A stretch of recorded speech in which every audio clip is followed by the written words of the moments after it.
You have done it today, without thinking, without meaning to. You saw someone and immediately formed an opinion about what they were wearing, about how they spoke, about a choice they made. And the judgment arrived before you even decided to judge.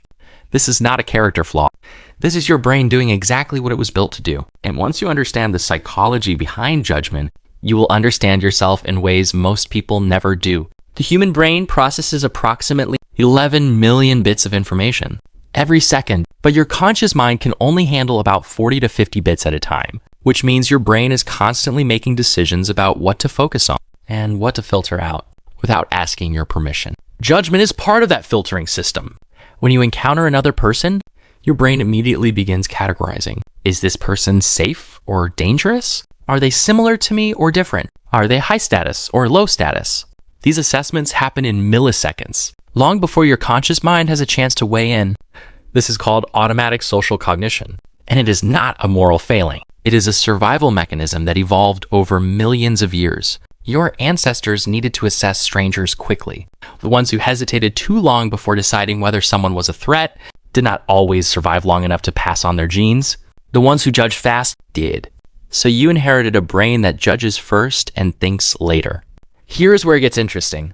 Research in social psychology shows that when we judge other people harshly, we are almost never actually judging them. We are judging a version of ourselves.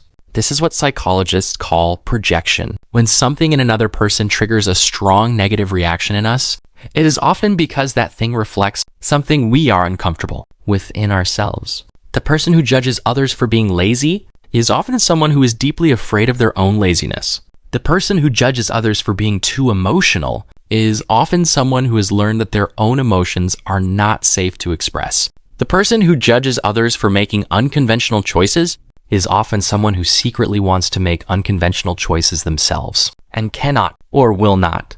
This is not always true, but it is true far more often than most people are comfortable admitting. Because if judgment is really about us, then every harsh judgment we make is a window into our own unresolved fears and desires. There is a second psychological driver of judgment that goes even deeper: social comparison. Humans are fundamentally social creatures, and we assess our own value largely through comparison with others. This is not vanity. This is how the social brain works.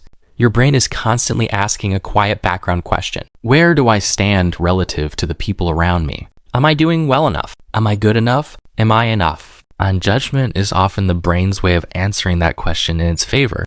When you judge someone for a choice they made that you would not have made, part of what is happening is your brain marking a difference. I am not like that. I would not do that, which temporarily feels like a confirmation of your own worth. Psychologists call this downward social comparison, comparing yourself to someone you perceive as doing worse than you to feel better about where you are. It is an extremely common psychological strategy, and an extremely ineffective one, because the relief it provides is always temporary, and it requires a constant supply of people to judge.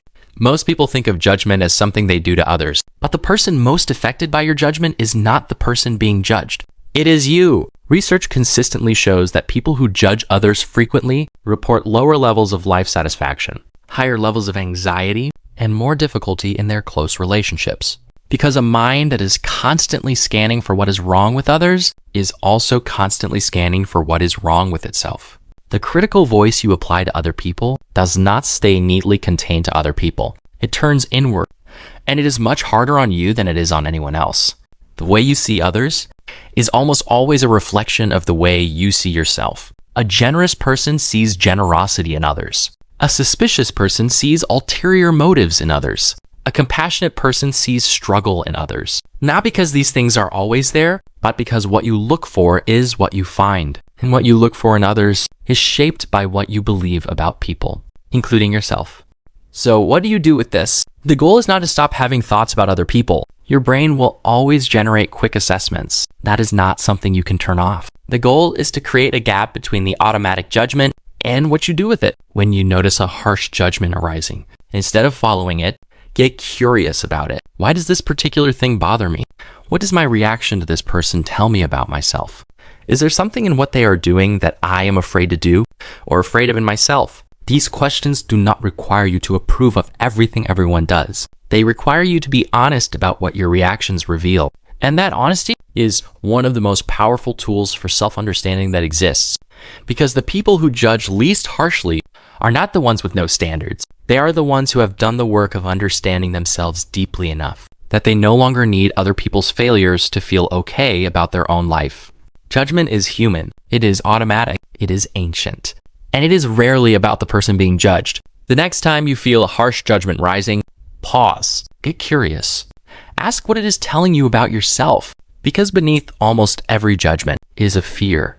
And beneath almost every fear is something worth understanding. Subscribe to Level 1, because every week we explore the psychology behind why humans think, feel, and behave the way they do, and what you can actually do about it. See you in the next one.